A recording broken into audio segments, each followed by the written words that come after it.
Muito obrigado pelo convite, é um prazer estar aqui e, basicamente, por acaso pus aqui um tema que era um tema que tinha outra coisa, mas que não será propriamente o mais relevante. Uma das vantagens que eu tenho hoje em dia, basicamente, como sou o último a falar, consigo ir buscar uma série de coisas que já aqui foram ditas e ajudar a colocá-las aqui na hora da minha apresentação. A primeira coisa que eu queria um pouco falar era esta pergunta: como é que nós chegamos aqui, em termos daquilo que hoje em dia a centralidade que os transportes têm na nossa vida. E basicamente há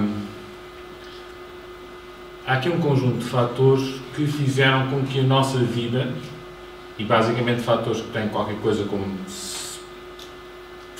100 e poucos anos, eventualmente menos em alguns países, noutros países chegarão quase até aos 200 anos, que é um conjunto de alterações bastante grandes que começaram a ocorrer desde o princípio do século XIX, numa série de países. Em Portugal começaram a ocorrer mais tarde, em alguns casos bastante mais tarde, e que correspondem em grande medida àquilo que é o aumento da produtividade, primeiro a produtividade agrícola, e que esse aumento brutal da produtividade permitiu ganhos muito grandes em termos de rendimento. Esse rendimento não foi igualmente distribuído entre todas as pessoas, mas permitiu uma alteração brutal dos estilos de vida. E essa alteração tem a ver, por exemplo, neste outro gráfico que está aqui ao lado, em que se mostra, estes dados são relativos à Suíça, mas mostra a distribuição das várias despesas do agregado familiar ao longo do tempo. E aquilo que nós vemos é que, no princípio, basicamente até ao princípio do século XX, a alimentação representava uma fatia muito grande dos custos de um agregado familiar. Não quer dizer que as pessoas comecem bastante bem ou comecem lagosta todos os dias, mas a comida era de tal maneira mais cara do que aquilo que é hoje em dia relativamente, que as pessoas só podiam gastar dinheiro praticamente nisso, depois um pouco também no alojamento, e portanto as outras despesas que tinham a ver com educação e transportes eram uma percentagem muito mais reduzida. Ora, a partir do momento em que os custos, por exemplo, com a alimentação e com o alojamento de alguma maneira tendem a cair, o que é que isto permite? Permite, por exemplo, que as famílias possam pôr os filhos a estudar até mais tarde, coisa que antes não podiam fazer, porque basicamente os filhos passavam, a partir de uma determinada altura, passavam a ser fonte de subsistência também da família. E, portanto, esta alteração toda, de alguma maneira, se vem reforçando a si própria, porque, com maiores qualificações, as pessoas têm melhores empregos também, ao mesmo tempo, ao nível da economia, provocam uma série de alterações também na situação económica global e, portanto, com isso tudo, tivemos aqui alterações brutais. E o que é que isto tem a ver com mobilidade ou com transportes? Basicamente tem a ver com uma alteração brutal dos estilos de vida que todas as pessoas têm e, portanto, a partir daí passa a haver seja porque temos mais dinheiro para nos deslocarmos, seja porque temos mais dinheiro para, eventualmente, podermos localizar a nossa residência nos sítios onde, eventualmente, às vezes nos parecem melhor. E, portanto, existem pessoas que querem morar no centro da cidade, existem outras pessoas que, hoje em dia, querem morar, por exemplo, fora nos seguros, com a ideia, tipo, eu estou a morar na praia, ou estou a morar na praia e quase ao pé da montanha, num estilo de vida em que eu gostaria de ter algumas coisas do boliche do centro da cidade, mas quase noutra estar no campo, com todas as amenidades que o campo tem. E, portanto, o que é que isto conduziu? Conduziu a que, se nós começamos a viver em locais cada vez mais distantes dos locais onde trabalhamos, como o professor João Flores já falou aqui, o que acontece é que nós precisamos de modos de transporte rápido. E a tecnologia forneceu-nos esses modos de transporte rápidos e, portanto, aquilo que acontece é que nós hoje em dia temos um excesso de utilização, nomeadamente do automóvel. E aquilo que nós podemos dizer que é a opção mais conveniente para nós enquanto indivíduos, acaba por ser uma opção muito pouco conveniente em termos de sociedade. Porque o automóvel provoca uma série de poluição, provoca congestionamento, provoca um conjunto de outros fenómenos sociais. Por outro lado, aquilo que acontece é que o setor dos transportes é responsável por qualquer coisa entre 20% a 30% das emissões de gases com efeito de estufa, e hoje em dia é uma coisa que toda a gente já reconhece, que o aquecimento global é um problema que nós vamos ter de lidar, já estamos a ter de lidar, mas iremos ter de lidar muito fortemente nos próximos anos. E que vai provocar alterações brutais no nosso estilo de vida e vai provocar uma série de catástrofes numa série de populações. Eventualmente existem países hoje em dia que vão deixar de existir como tal, e nós não sabemos o que é que... Ou seja, todo tipo de fenómenos que poderão vir a ocorrer e que poderão, por exemplo, ter impactos brutais ao nível da Península Ibérica e também de Portugal. Ao nível de clima, ao nível, por exemplo, da nossa capacidade de produzir alimentos, etc, etc. Ao nível, por exemplo, da própria cidade de Lisboa, dos sítios onde nós estamos, que alguns dos bairros hoje em dia da cidade, ou algumas das zonas da cidade ou da área metropolitana de Lisboa, se calhar vão ficar numa situação, não digo debaixo de água, mas numa situação que tem uma grande fragilidade relativamente ao nível das águas do rio, neste caso. E, portanto, há todo um conjunto de problemas. E aquilo que se verifica é que os transportes são, hoje em dia, uma das áreas onde temos de considerar o efeito que as suas emissões têm. Outro aspecto que também é importante, e agora focando mais, nós não temos, em Portugal, infelizmente, existe um conjunto de... existe uma falha relativamente grande em termos de recolha de dados deste tipo sobre a mobilidade das pessoas. E, portanto, por exemplo, temos alguns dados relativamente à área metropolitana de Lisboa, que inclui a Península de Setúbal, que faz parte de outra diocese, mas não temos dados, por exemplo, relativamente à zona do Oeste. Mas, aquilo que nós verificamos hoje em dia é que nós tivemos, e aqui são aqui dados uma série de fontes, e aquilo que isto é um pouco jargão profissional, não é? TI quer dizer transporte individual, ou seja, automóvel, ITC quer dizer transporte coletivo, ou seja, basicamente o transporte público. E aquilo que nós verificamos é que ao longo destas décadas, desde a década de 90 até agora à primeira década de 2000, o automóvel tem vindo a ganhar peso em termos nas deslocações individuais das pessoas. E isto tem um custo. Tem um custo ambiental, como nós já vimos, mas também tem outros custos, tem custos sociais. E esses custos sociais que são importantes, por exemplo, prendem-se com uma coisa tão simples como esta redução da utilização do transporte público ajuda a que o mesmo se torne deficitário.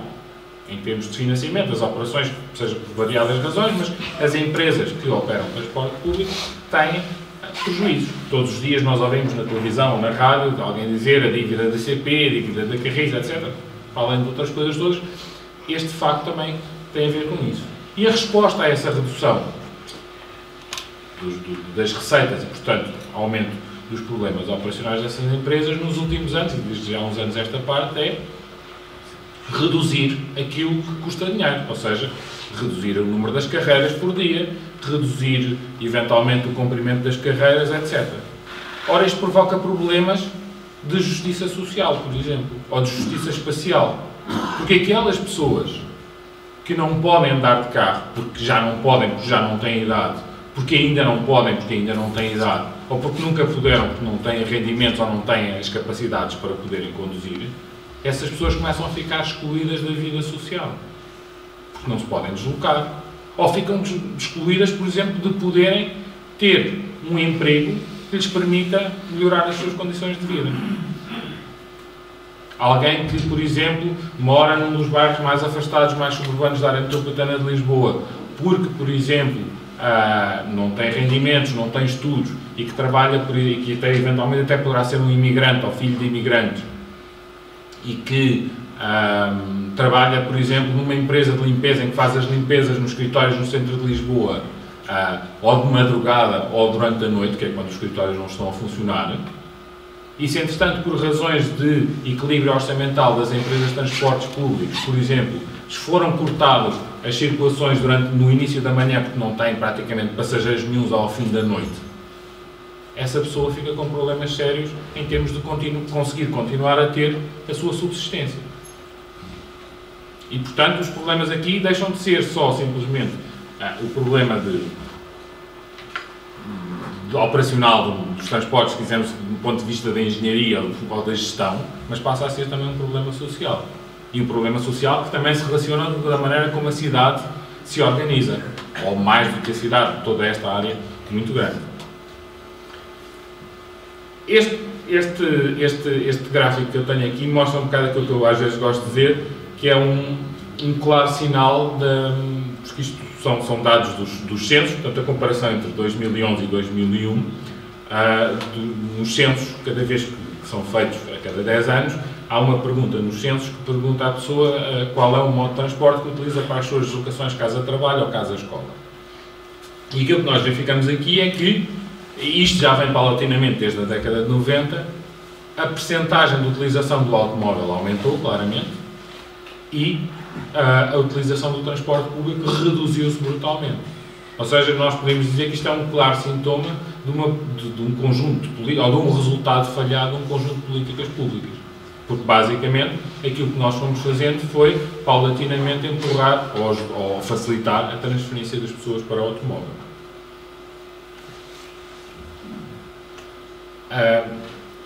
Outras das coisas que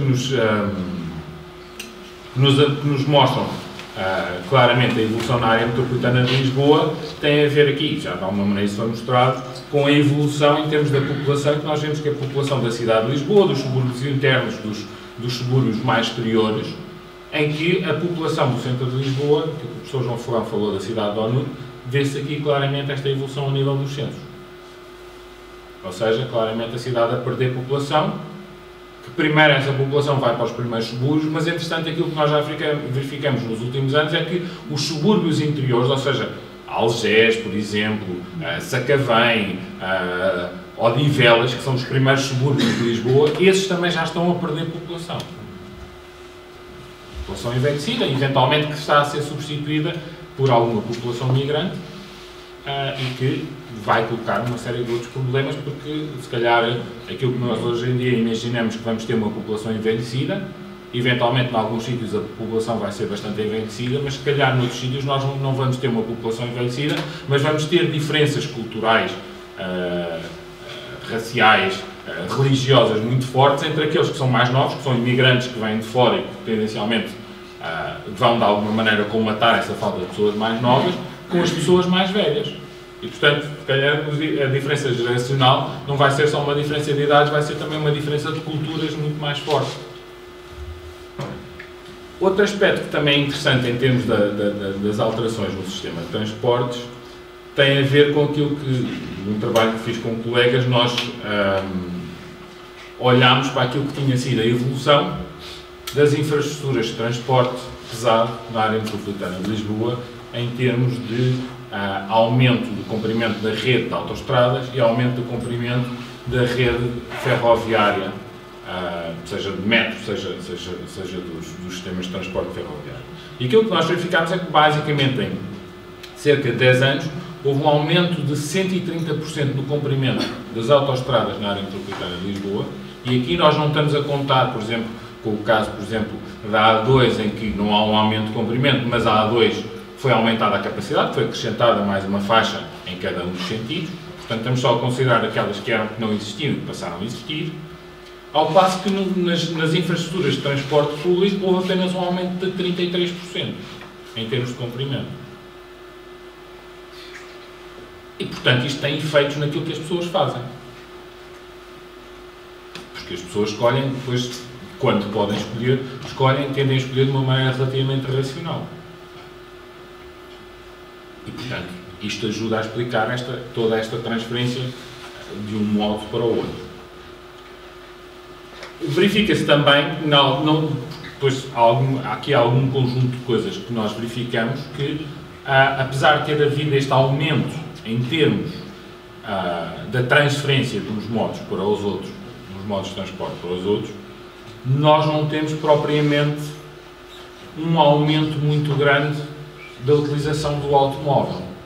Ou seja, aquilo que se verifica é que, porque olhando para as vendas de combustíveis, e portanto as vendas de combustíveis dão-nos uma ideia daquilo que é a utilização do automóvel, o pico da utilização das vendas de combustível em Portugal é o ano 2004, e a partir daí tem vindo paulatinamente a descer, com uma quebra acentuada em 2008, 2009, depois tem vindo a descer outra vez. Ou seja, o que é que isto quer dizer? Isto quer dizer que, se calhar, há o que nós chamamos uma repressão da mobilidade, em que as pessoas eventualmente fazem menos deslocações no seu total. Ou seja, se o preço da gasolina aumentar e se eu me desloco todos os dias de automóvel para o meu emprego, eu não posso dizer ao meu patrão: olha, desculpe lá, eu agora só venho trabalhar às segundas, quartas e sextas porque a gasolina aumentou e eu não posso. Eu continuo a fazer essa deslocação. Mas se calhar há outras deslocações que eu faria antes, mais ligadas ao lazer, mais ligadas a outras coisas que não são tão fundamentais e que eu deixo de fazer. Os carros também gastam menos gasolina. Os carros também gastam menos gasolina, tem havido alguma melhoria hoje em dia. Mas o que é sintomático e é interessante é que nós verificamos que, por exemplo, a esse nível, os motores têm-se tornado cada vez mais eficientes, mas esse ganho em eficiência muitas vezes tem sido, todos nós vemos aí, perdido com o aumento da dimensão dos automóveis. Se nós olharmos para alguns dos modelos mais conhecidos de automóveis, por exemplo, se nós compararmos o Volkswagen Golf, o primeiro modelo do Volkswagen Golf, com o modelo de Volkswagen Golf que é ultimamente comercializado, não tem nada uma coisa a ver com a outra. Este hoje em dia é muito mais, tem um aspecto muito mais robusto, quase mais luxuoso e tudo isso. E portanto esse peso, apesar do motor ser muito mais eficiente, acaba por ter algum efeito. E, portanto, mas também há este efeito de que a eficiência é uma coisa que demora algum tempo. O projeto de um carro novo feito por uma empresa automóvel demora uma série de anos desde a sua concepção até aparecer. E, portanto, até meados da década de 2000, nós tínhamos carros a entrarem no mercado que tinham sido pensados na década de 90, que é uma década de petróleo muito barato. Portanto, há todo aqui um conjunto destes efeitos que mexem um pouco nestas coisas todas, mas há um pouco esta tendência que nós podemos ver outra vez. Esta perda de procura de transporte público tem, pronto, para além daquelas causas que eu já referi, tem outras causas, não é? A questão da suburbanização é uma questão típica, ou seja, quando eu mudo para os subúrbios, aquilo que acaba por acontecer é que o automóvel acaba por ser muitas vezes a opção mais vantajosa, porque depois, como os subúrbios têm uma densidade muito mais baixa, os serviços de transporte público não têm procura suficiente e, portanto, têm muito menos circulações e, portanto, tendo muito menos circulações, aquilo que acaba por acontecer é que não são atrativos e, portanto, temos alguns destes problemas. Há o efeito também da imagem, ou seja, até há muito pouco tempo o automóvel era considerado como ter um bom automóvel um símbolo de sucesso. E, portanto, este efeito conta muito para as pessoas. E depois, algumas destas decisões, a decisão, por exemplo, do caso da mudança das pessoas paulatinamente para os subúrbios, que algumas foram de livre vontade por uma questão de moda e isso tudo, mas outras são obrigadas a ir porque não conseguem comprar uma casa no centro de Lisboa, tem implicações que têm grandes dificuldades. Ou seja, se nós hoje em dia houvesse uma intenção, por exemplo, deliberada de se tentar trazer mais fortemente pessoas para o centro de Lisboa, hoje isso tem uma dificuldade, porque se eu morar em Sintra, e com a crise e com a redução no preço das casas, eu para poder mudar para Lisboa, eu tenho que conseguir vender a minha casa. Se eu não consigo vender a minha casa, eu não consigo ter dinheiro suficiente para depois pagar, ou nenhum banco me vai emprestar dinheiro para eu ter 2 hipotecas. E, portanto, há uma série destas decisões que nós às vezes tomamos, que são decisões de longo prazo, que se calhar muitas vezes não pensamos nas implicações, mas que depois nos deixam presos a um determinado estilo de vida, quando nós às vezes já não queremos continuar a ter esse estilo de vida. E, portanto, estes fatores têm um peso muito grande. Havia aqui uma pequena coisa que eu resolvi fazer, às vezes, e esta apresentação já tem um bocadinho a ver, com um pouco de... quase como provocação. Ou seja, basicamente... porque todos nós há um bocado aquela noção de que o transporte público é mais barato, etc., mas demora mais tempo. E com os aumentos que nós tivemos, isso não é verdade para todo o lado. E, portanto, o que é que isto acontece? Isto ainda agrava mais os problemas que existem, porque quem pode escolher, ou seja, aqui o exemplo que eu fazia era uma pequena deslocação, salvo erro, entre a Baixa e o Saldanha. E se eu for de carro, é muito mais rápido, é muito mais barato. É mais barato do que ir de transporte público, principalmente se eu não tiver de pagar estacionamento. Mesmo se eu tiver de pagar estacionamento, se eu estiver lá até 1 hora, fica em casa, como nós costumamos dizer, em termos dos custos. Portanto, o que é que isto acontece é que, neste caso, é se eu não considerando que a pessoa tem de pagar o bilhete, portanto não tem passe, mas, eventualmente, para uma pessoa que não se tenha a deslocar todos os dias ou não se tenha a deslocar com uma grande frequência, a compra do passe também não é propriamente uma opção muito grande. E, portanto, mais uma vez, isto coloca aquelas pessoas que não podem escolher numa posição desvantajosa. Para além de não ser, propriamente, se quisermos uma boa política, se nós dizemos que queremos incentivar as pessoas a andarem mais de transporte público. Só que todos estes problemas, isto é quase para terminar, todos estes problemas têm, e este é um gráfico que tem aqui, que está relacionado aqui com uma série de coisas, todos estes problemas são relativamente fáceis de nós apontarmos algumas destas causas, mas todas estas decisões estão interligadas umas com as outras e que as tornam muito difíceis de reverter. Porque decisões que eu tomo num determinado componente vão afetar depois outra componente e, portanto, por aí adiante, e, portanto, as coisas tornam-se muito mais complicadas. Portanto, fazendo aqui um pequeno resumo para terminar, bem, um dos problemas que nós temos muito grave aqui é que as várias entidades que intervêm neste sistema têm todas delas uma perspectiva muito pouco sistémica, não é? No fundo, cada um só pensa um pouco no seu quintal. E, portanto, isso tem implicações graves porque nós não conseguimos, mesmo que nós queiramos e saibamos como fazer isso, nunca conseguimos olhar para o sistema todo de uma maneira perfeitamente integrada. Portanto, há sempre qualquer coisa que falha. E, portanto, muito pior ainda se nós tivermos uma perspectiva claramente muito de talas à frente dos olhos e dizemos eu só fazemos isto. E depois há outro problema que tem a ver com todos nós enquanto membros da sociedade. Porque existe aqui uma tensão entre aquilo que é o nosso benefício individual e aquilo que é o benefício para a sociedade. Ou para todos nós como uma comunidade. E às vezes aquilo que é melhor para mim não é aquilo que é melhor para a sociedade ou para a comunidade. E aquilo que é melhor para a comunidade muitas vezes não é melhor para mim. E, portanto, existe aqui uma necessidade de, se calhar, de haver aqui algum comportamento mais ou menos altruísta, que nós nem sempre temos esse comportamento um pouco mais altruísta. E, portanto, isso faz com que as coisas sejam mais difíceis. E faz com que nós, quando pensamos nestes problemas, dizemos sempre que o problema é sempre do nosso vizinho, e se nós cortarmos o rendimento àquele grupo de pessoas que está a gastar muito dinheiro, é uma coisa assim do género. E, portanto, mas isso faz com que o problema também seja muito mais difícil de resolver politicamente, porque tudo isto depois emana um pouco para as pessoas que têm a responsabilidade na gestão de muitas destas coisas e, portanto, elas também são sensíveis a todos estes problemas.